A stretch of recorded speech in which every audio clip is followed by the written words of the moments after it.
Good morning, good afternoon, happy Monday, Value First Nation LinkedIn friends. Welcome to episode 8 of Value First Measurement with Miss Danielle Urban. How are you doing today, Danielle?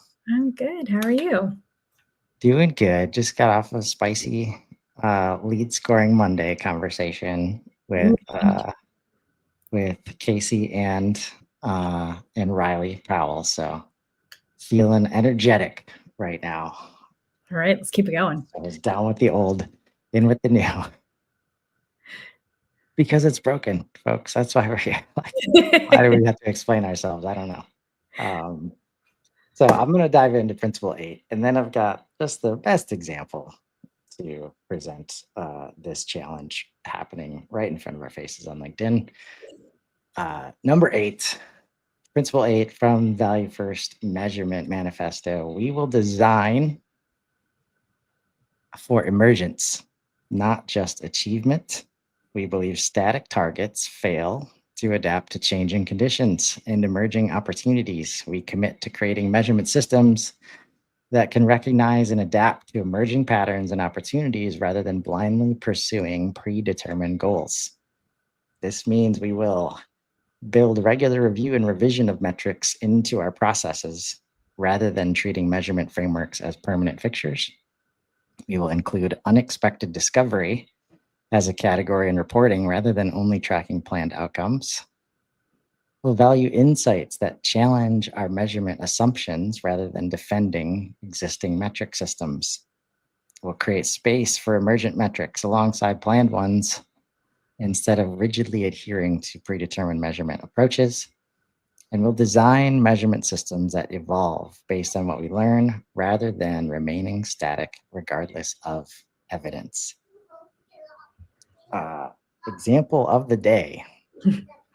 Comment impressions versus post impressions. Like, how many people out there have in their campaigns or their metrics or their measurement comment impressions? I'm guessing not many. Yep. So what are they to do when all of a sudden LinkedIn says comments are more important now? So good luck with your post impression goals, because you're not going to hit them. You're just not. Well, and you can't even really get to your comment impressions. Like, you can't systematize it because LinkedIn doesn't actually make that available. They just like tease you with it to get you to do more of what they want you to do. Yeah. So like the whole purpose is like, how do you because what we don't want you to do is see that as that's real like it's really happening. Like, and if you're going to trust these numbers over here, you might as well trust these numbers over here. Like, we're talking about impressions versus post versus comment. And like, I laugh every time I share my screen and I showed like post impressions. Yeah. Meanwhile, like my notifications feed is telling me I'm just crushing it with comment impressions. Yeah. And like, imagine if you're there and it's not a part of your goal, like you cannot adjust your plan because your compensation in the worst case doesn't relate to that. So it doesn't matter if you crush it. Yeah. And that's what we're trying to help people, grow out of here. Yeah, it makes a lot of sense. And I feel like there have been some attempts at this because I'm thinking back to one of my clients who was like the most perfect example of using the entrepreneurial operating system. It was incredible to watch their team go through it because with EOS, you set your targets, you set your metrics that you want to measure for the year, for the quarter. They were mostly working off a quarterly schedule. And you stick to those so that you have a pulse of what's going on, but you try to zoom out enough where you only have like 4 or 5 that you're tracking on a regular basis. And that can be anything that you want. So if you want to design something that's like marketing contributed revenue, like great, you just have to get your numbers in order to be able to plug that number in every week or grab that number every week. But the other thing that's cool about EOS is when you're working through your tasks, you can define the success of that task.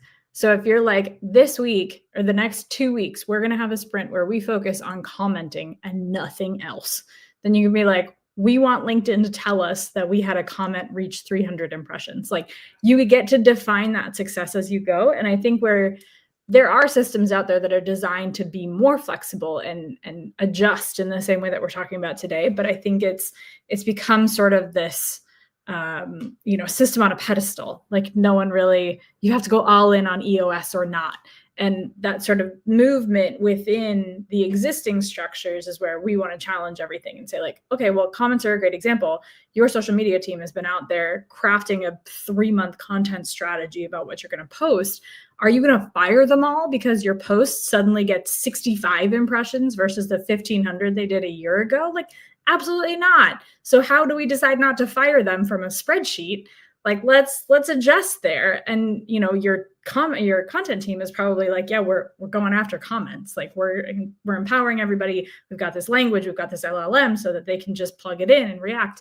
And like, amazing. I would want to keep those people forever.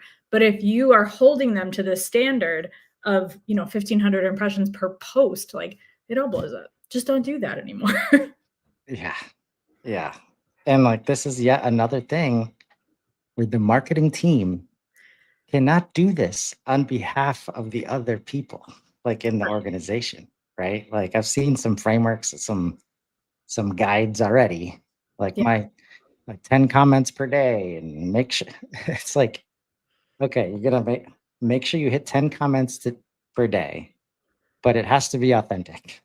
Right. Right. Like, so what like, you know how hard it is, like in the moment, it's like, okay, let me be authentic and get to Right. this number 10. Like it's just, and that's where AI is gonna start doing this a lot It's because binging. it We all know doesn't, those comments. They're awful. right. It doesn't need, but it's gonna drive towards actual value creation, like on the platform. Like, is it relevant? Is it timely? Like it doesn't have to try hard to understand those things because it can see, everything that's going on that we can't. Or it'll be super obvious, like if you're going like, all right, 10 comments in the span of 10 minutes, Yeah.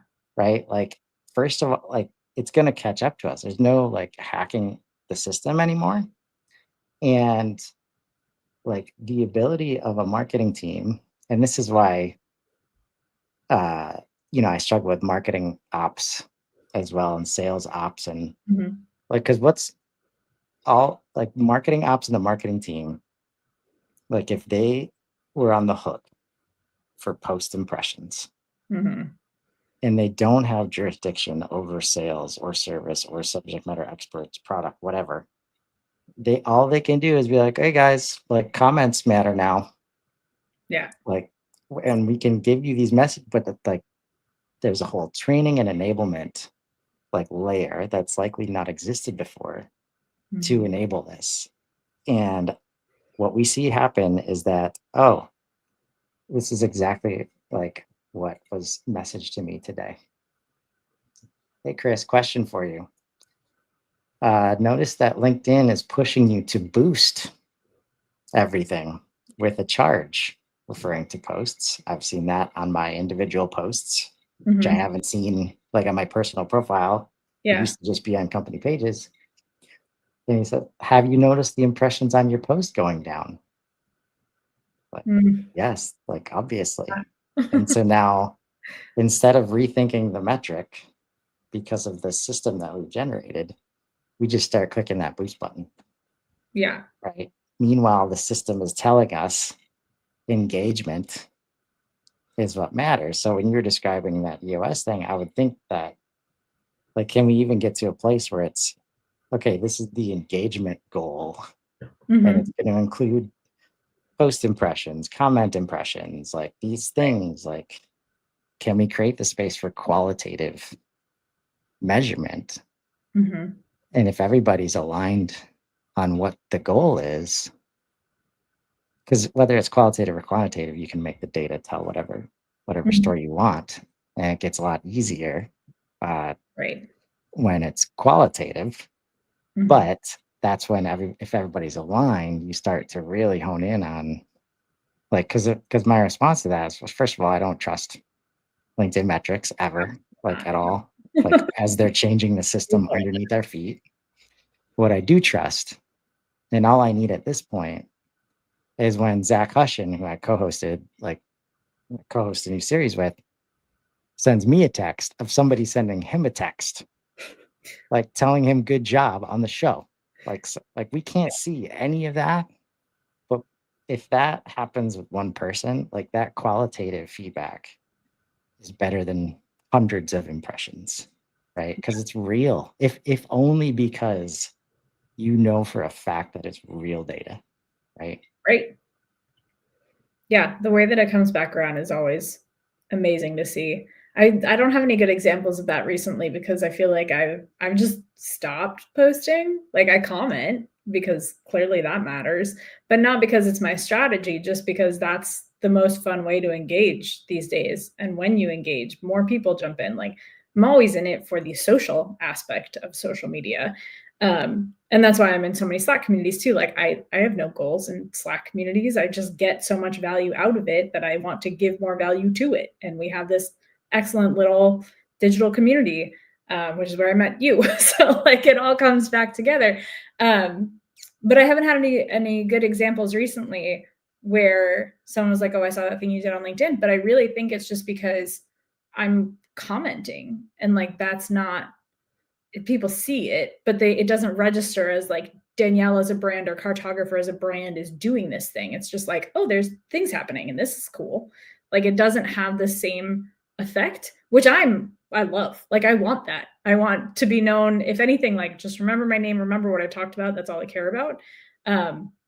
Because it always comes back around. Like you start talking to enough people, you get in front of enough people, even colleagues and sort of people in your own cohort know your name, like that matters, and they come back around and they suggest people to you, and it always works out.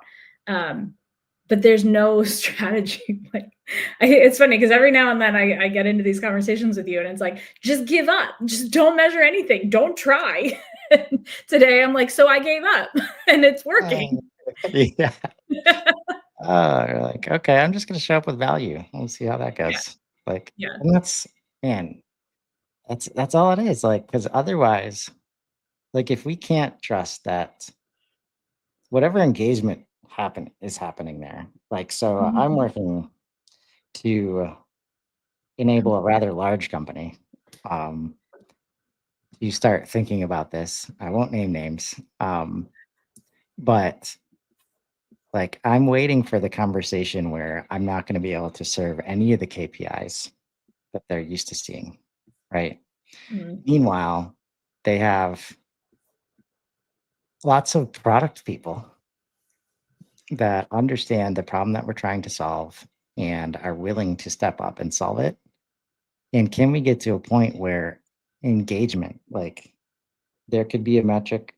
How many times did we get to engage with a comment like on LinkedIn, like an active, like one-to-one engagement with another human being?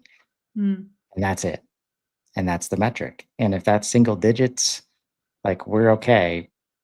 Like if only again because it's real, but also because it teaches and creates value out in the open, like Mhm. for that, not only for that one person, but in the public domain. Like Mhm. when we ask for help with something on LinkedIn and then that thing gets answered, right? There's hundreds, people. And this is where it's hard to, like, some of the comments that I've made that have gotten thousands of impressions, like on a person that I've never heard of before and they have low follower counts. And I'm like, how does this even add up? This must mean that their post has gotten like tens of thousands of impressions. But it's like, don't try to make the math work. Just like Yeah. accept the value, like sharing and exchange that's happening. And yeah, like can we get to the point where that measurement is enough, right? Um, because and this is if we know that people aren't coming to our websites and we know that they're not like filling out forms and doing all the old things, like it again, it comes back to the events like analogy, like LinkedIn is 24/7, 365 trade show. Yeah. And imagine if every time you're at a trade show, the only thing you were doing was carrying around a clipboard, like some of you do. guy with sign. Right. Trying to get somebody to give you their email address Yeah. so that they can convert. Meanwhile, you miss out on like tens of conversations that could have been actual value created and Mhm. relationships like built. Right. Yeah. I love that analogy, and it's not that far off because I've been to plenty of trade shows where it's just like, get as many scans as possible, we have to prove the ROI, and it's like you do a giveaway and the old business card fishbowl thing, like, sure, you got names, but is that gonna lead to any sales? No, it's probably the person who you took out to coffee or, like, talked to in the coffee line that didn't even come to your booth, didn't get scanned by the real badge scanner, so how do you measure that ROI? At the end of the day, it's just like, okay, these collective activities that we're tagging to this campaign, which I still think is kind of a made up word, like we tag it all back to this concerted effort around an event. And maybe there were other events that went with that. Maybe there was a dinner, maybe it was whatever. Maybe it was you standing in the coffee line talking to the person behind you. And now what gets tagged through to the like marketing influenced revenue or marketing attributed revenue, it's probably that person you were talking to in the coffee line. It's not the 300 badge scans that you got for your giveaway. And it's difficult to get to that message because you sort of distill it, or not distill it, you water it down. Actually, you like get more and more abstract as you pass that number along and as time goes on, because you lose those little moments of authenticity to the metrics that have been reported and the way that everything is captured. And so if you've got the badge scan, you've got the emails that are getting tagged to that campaign. Now you're at the end of the year, you're in Q1 trying to figure out how you're going to spend your events budget. You're like, yeah, we're going to go back to that one because we got 500 leads and we got, 1 million marketing influenced revenue. But really, that million was the guy you talked to in the coffee line. Like, they just get so lost in the standard structure of how we're reporting things. So if we were to turn that on its head and think about value first, how do you take that authentic conversation, that authentic connection, and then let it sort of feed the system that we still live inside of to make sure that it gets tracked in a way that you get to do that again. You get to create those more opportunities. And I don't think either of us have a perfect answer, except that you like blow it all up and start over. Like, you have to tell people that conversation happened. You have to record that. You've got to follow up on it. And then you've got to like, feed the machine to make sure it gets tracked through your CRM. I hate Yeah, it. I know. Well, this is where like luckily we have AI. I don't think it happens without AI, like at this point. Like, because we've got to get to a permission place of we're gonna track things that don't scale. Like so much of this, like because that hour-long conversation that you have to build trust with somebody, Mhm. because the volume play of number of leads from the show and then emails that get sent out after, like risks destroying that full hour, right?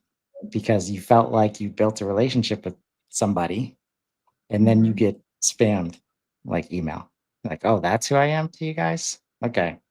Um, it but this is where sales guy, like salespeople, like they catch on to this stuff.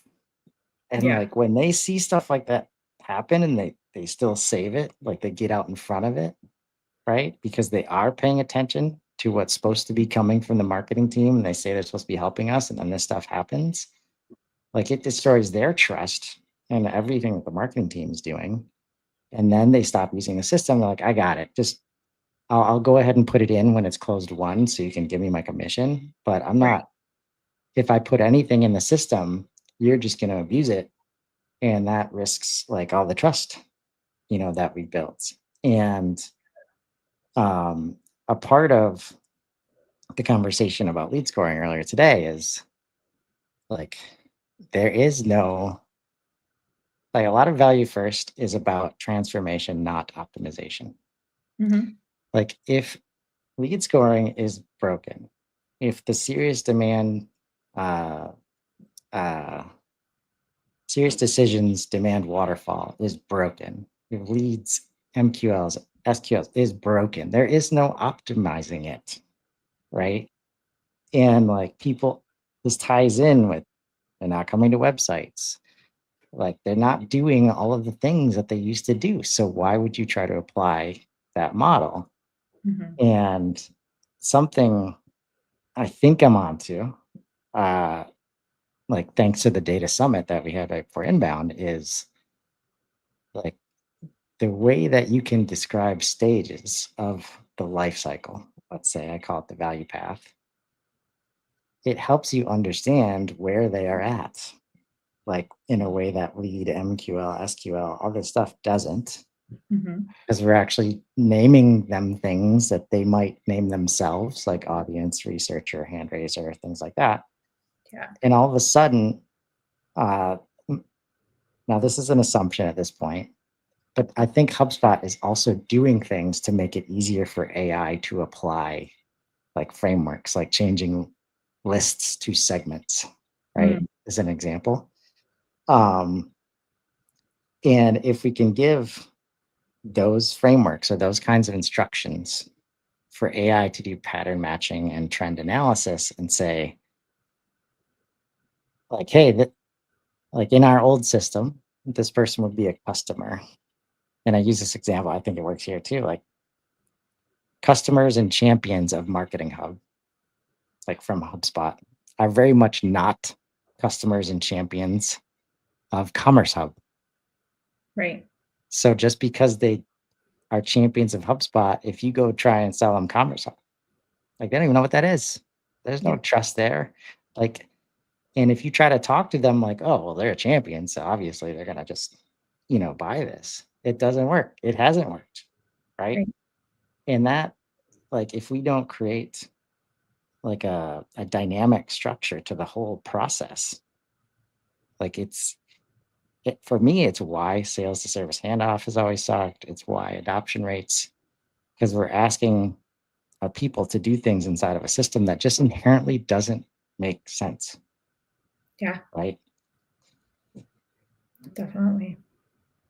So it is burning it down. Like it's funny what happens when you say like, I want you to describe the process and don't use the word lead, Oh like, man, I haven't tried that yet. I might need to right? steal that idea. That sounds fun. Right? Like, like you have to, and like it might seem like fluffy or too soft, but like lead, like when we find ways to dehumanize like Yeah. the person on the other side of the conversation by they're just a number that just I gotta make my calls today. I gotta Yeah. hit my metrics. Yeah. All of a sudden we do things that we would never want done, like to ourselves. If Mhm. you can find a way to use humanizing words, all of a sudden like you can start making better decisions or at least starting to question. Like if this thing I'm about to do doesn't create value, is not going to build trust.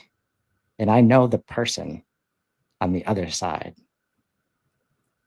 why would I do? I'm not doing it. Like I'm not going to feel good about doing it. I'm Yeah. going to find a way not to do it. Right. Yeah. And the whole loop marketing and loop playbook that we talked about last week is okay, what can you do then? And Mhm. that's where you go, you show up on LinkedIn, you go Right. comment on one of their posts, Mhm. and then you experience that, and then you find a way to work that back into the measurement and understanding. And like that's true evolution of what we're doing. Um, Mhm. so I feel like I've cracked the code, and we're gonna definitely gonna be getting into it in future weeks.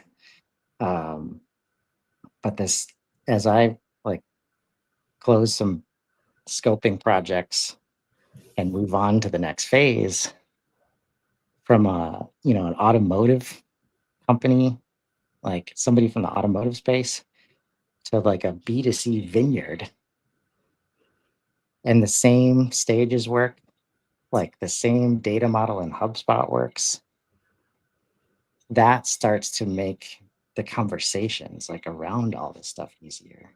Like, and it only works if we can get to a point where like, yes, hand raiser, I don't need that explained to me, Mhm. right? Which is probably the hardest one because people want to assume indirect hand raising and they find out all these reasons to say, well, it looks like they're raising their hand. Mhm. But if we can find words to be like, okay, we're here, nobody needs to explain that because it's very obvious. Like if they're a researcher, like they're researching, but they're not buying yet, Yeah. right? Um, I think there's opportunity. So, Agree. but it's going to be a journey because everything is built to be, lead MQL, SQL, and that's going to drive so much. Yeah. It's funny. I want to do like a show and tell data model mapping exercise with you one of these days. Where like, how did you use the HubSpot tools to get to a value first data model? Because I think there's so much that's possible right now. I'm thinking through the leads object and how little adoption I found it has in general, but how there's so much opportunity in that, and how that layers over the other objects. I'm very optimistic and bullish about leads as an object, and I keep calling it a buyer's journey or entering a buyer's journey. And I think there's so much that we could smash together to make a really cool visual to give a better understanding of how the technical pieces inside of HubSpot play into reframing how you interact with people. There's so much. Mm. We'll Yes. pencil that in for later. Yes, I was about to start reaching out to people I know if they can host me Yeah. to talk about this exact topic because I think HubSpot is like one of the few platforms available that can make this happen, like this Yeah. unified customer view that everybody wants, Mhm. right? We have to make it about the customer and not Yeah. about our internal process, and then everything gets easier.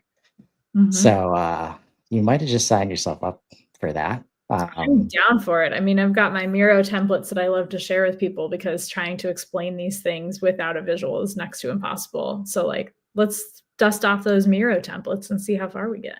Yes, I love that idea. Um, and that'll be a good transition because I think at this point, it's like, how do we measure the stuff that's important? We got to build a better system. Like we Mhm. can't use the old way. Yeah. So,